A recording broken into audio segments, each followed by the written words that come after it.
Hello, everyone. Welcome back to the show.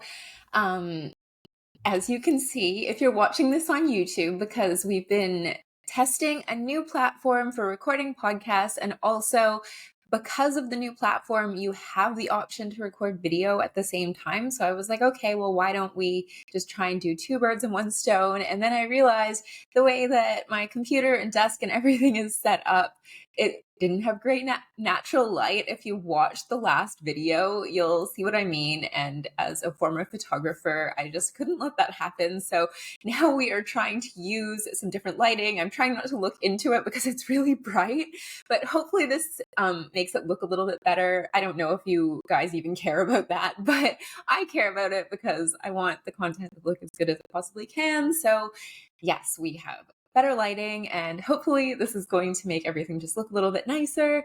Today we are talking about how to overcome the fear of failure, which is a really big topic, I think, not just for entrepreneurs, but everyone struggles with this at some point in time. But before we do that, I just wanted to share a little bit about our show sponsor. Our show sponsors really just allow us to keep the podcast free. It pays to keep the lights on, figuratively and literally speaking. And all of the sponsors that we've worked with are things that I have used and love myself. I would never share something with you that I hadn't used or didn't love. So the one for today is a tonic site shop. So if you're anything like me and you have an online business and you find that you constantly need to be creating graphics and you're not a graphic designer, but you want something that looks really cohesive and really beautiful, and you've tried all sorts of different Canva templates, let me tell you, these are the ones for you. So Tonic has created a bunch of different bundles, sort of in different styles, different vibes. So you can pick the one that you feel like it matches your branding best, and then you can completely customize them within Canva. And I use them for absolutely everything. They have saved me so much time. They've saved so much money. I don't have to employ a graphic designer. I can make graphics really easily. I am not a graphic designer, and they look so good that someone reached out to me the other day and they were like, hey, do you have someone making your Instagram graphics for you? And I was like, no, I do it myself. So you also can get really incredible Instagram graphics. They also have slide decks for like webinar presentations. They also have website templates, which are for Show It, which is an incredible platform. I used to use it. But yeah, basically they're a one-stop shop for being able to create beautiful graphics for yourself at really reasonable prices. And if you use the code Kim Akrigg, which is just my name, KIMAKRIGG, it will get you 15% off of everything. So yeah, go and have a look. The link will be in the show notes. So also, I just wanted to preface this and say, if you hear a ding in the background, it is my university email.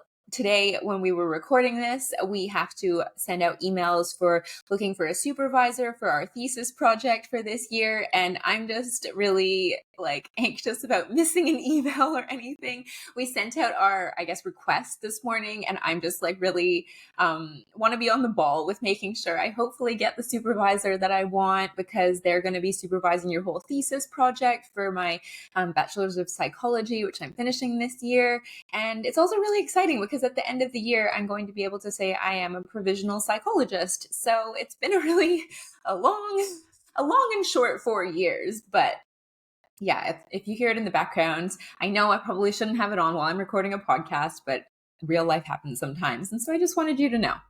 So getting back to what we were talking about, the fear of failure. So say you had an awesome new idea for something in your business, or maybe a new offer that you wanted to launch, or you have a launch planned for a previous offer, but then that fear kicks in, that fear of failure. And you're like, maybe I'm just not going to do this, or maybe it keeps you procrastinating because you're like, oh, I'm a little bit nervous about actually putting this out there. Or it keeps you in that stressful decision-making cycle. Decision fatigue is real, where you're like, should I do this? Should I do this? Should I do this? I don't know. Should I do this? It's really exhausting. So it keeps you there. It keeps you like being like, should I do this? Should I do this? And then you end up really overthinking everything. And it really holds you back from doing the things you really want to do, or maybe the things that deep down, like intuitively you should be doing, but you're really scared to fail. So you end up not doing them. And the thing about the fear of failure is it's not really about the failure. It's about what failure means to you. So if you, for example, say that you want to start like an email list in your business and you're afraid that if you send the emails, no one's going to open them, or maybe like they're going to open them and you're going to see how many people unsubscribed, or maybe just no one even ends up on your list, and you get really hard on yourself and be like, oh my God, nobody wants to hear from me. No, I should just pack it in right now. Like, I'm not cut out to do this. Or maybe you do a launch and you just don't get the amount of signups that you wanted, and then you're afraid that everyone thinks that you're a failure, or maybe nobody wants what you have to sell. Or maybe it's like if you do a live and you mess up and it's not perfect, and then people will realize that you're not perfect, and that feels really scary. And I totally get it. Like, it can feel really overwhelming sometimes, and it can feel so disheartening when you try and do things in your business and it just doesn't work the way that you're hoping. But the thing is failing is not something you can avoid. And I would dare say the more successful you become, the more you are going to fail.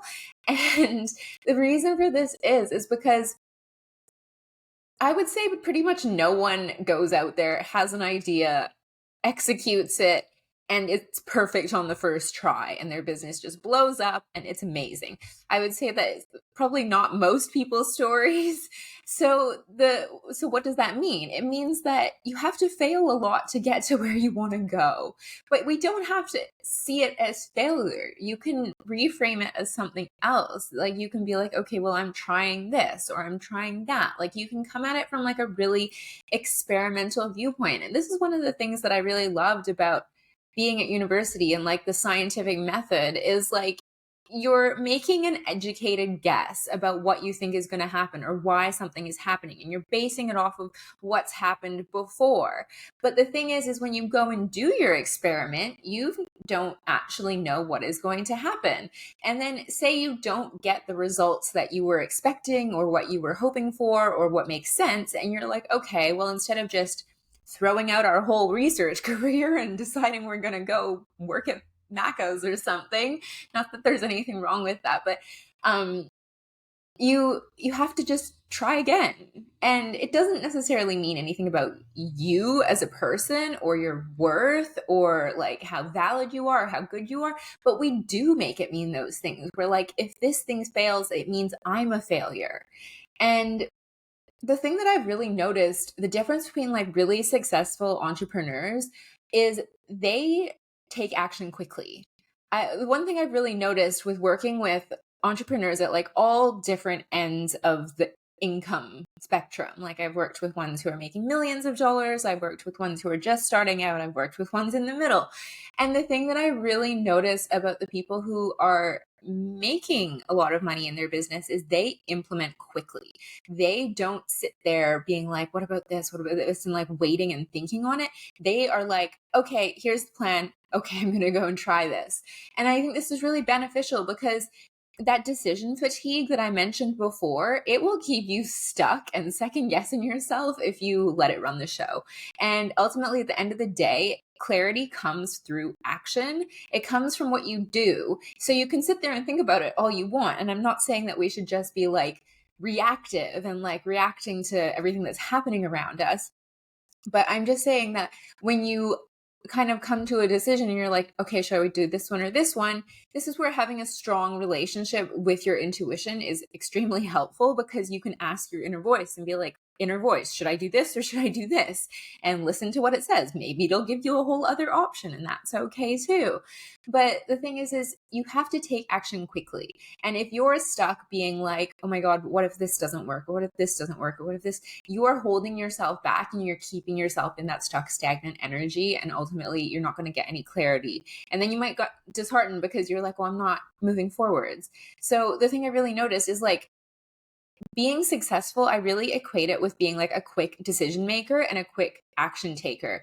And ultimately, you can never know 100% how something is going to turn out, but that's okay because you can see it as gather data or a way to, like, you're basically experimenting. You're being like, okay, I've tried this. That thing didn't work. Is there something I could change about this? Is there something I could change about this? Is there maybe this aspect of something else that I could change?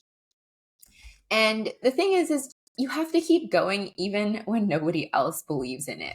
Take, for example, Elon Musk. And when he wanted to put the rocket into space, he wanted to bring it back. And so many people were like, one, this is impossible. How are you going to do that? That's not going to work. And he had so many failures. I remember I was reading his biography a few years back, and I don't remember how many tries he tried before he finally successfully accomplished his mission. From but what I do remember vaguely is that like he was pretty much almost like running out of money. Like it's like this one had to work or he was like screwed. But he kept going. So it's like you have to almost have that like unshakable belief in what you are doing is so important that it doesn't matter how many times it doesn't work. You are determined to get that rocket into space and it's going to happen. So it's really like you have to change the meaning of what failure means to you, and you have to stop making it personal. And that can be challenging when you have like a small business that can be quite based around you. So, for example, if you're like a healer or a coach or like you sell courses or that kind of thing, it can feel really personal. But you have to change the meaning of what failure means because you can be like, okay, well, I can either see this as I'm a failure and I should just pack it in and not do this at all. Or maybe what this means is I need to learn how to launch. Maybe I need to look at like, what beliefs do I have about this? Do I feel energetically in alignment with the goal that I was aiming for? How familiar does that level of success feel to me? Am I hoping to go from like $0 to $100,000 in one launch? Like, does that feel safe to my nervous system? Like there's so many things that you can look at along the way that may have contributed to this. But it's like Tony Robbins says, like the quality of your life is determined by the questions that you're going to ask. So it's like, say you have that failed launch, is if the question you're asking is like, why am I such a failure? Nobody wants to buy from me. You're going to get a really different answer because your mind always wants to give you an answer to the question you're asking. So if you start asking like, okay, maybe there was a part of my process that I could have done better. Did I need like a longer launch runway? Did I need to have more people on my email list?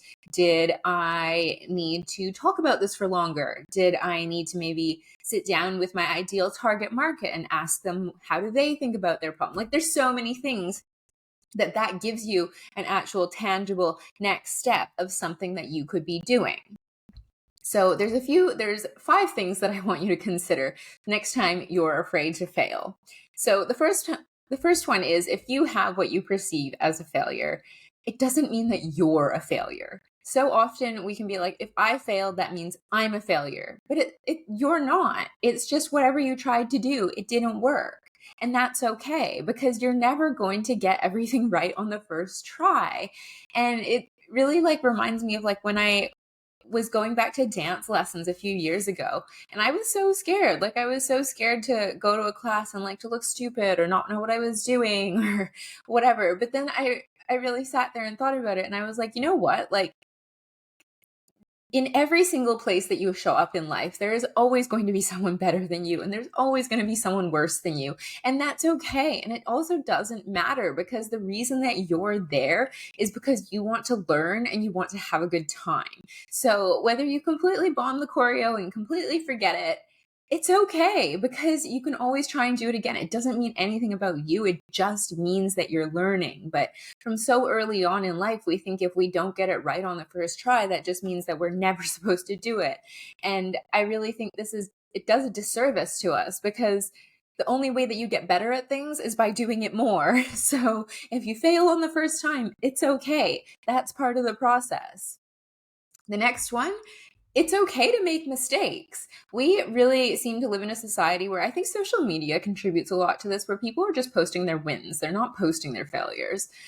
And like, aside from like maybe the people that are crying when they're upset about something on social media, but for the most part, people are just posting when they have a win. They don't post about when they don't have a win. So then we have this false belief or false reality where we think, oh my God, everyone is just getting this right on the first try and it's all just working out for them. But it's not true. Like, we all make mistakes. We all get it wrong sometimes. And it's like making it a mistake doesn't mean that you're wrong or you're bad or you're not good enough. It just means that you got it wrong. And that's okay because you can always do it again. You can always try again. You can always take that information about what didn't work and use it to make you better. The third thing is that the faster you fail, the faster you get to success. So I think we're not just trying to go into things like loosey goosey and not trying to do a good effort in what we're trying to do. Like, we are trying to do it to the best of our ability with what we know at the time. So, but the faster you implement things and the faster you try new things and take the feedback from what didn't work, the quicker you're going to get to where you want to go. I was reading this post where they were talking about, like, I don't know how I got on here. Don't ask me. Weird rabbit holes down the internet.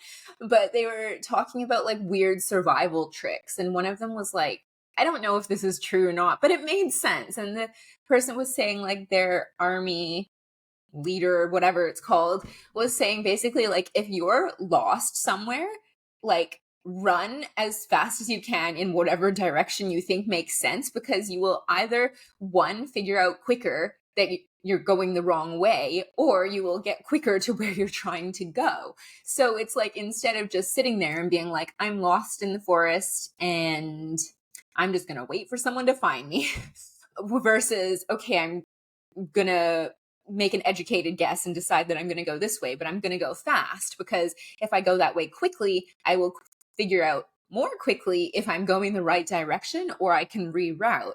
And I was like, that makes so much sense, because like, instead of letting failure be the thing that makes you stop, you can be like, okay, well, I'm going to try and move through this faster, because ultimately, like, I want to get where I'm going. I want to get out of the forest. So it doesn't make sense to let that be like a stopping point. It's like, no, you take that information and you keep moving forwards.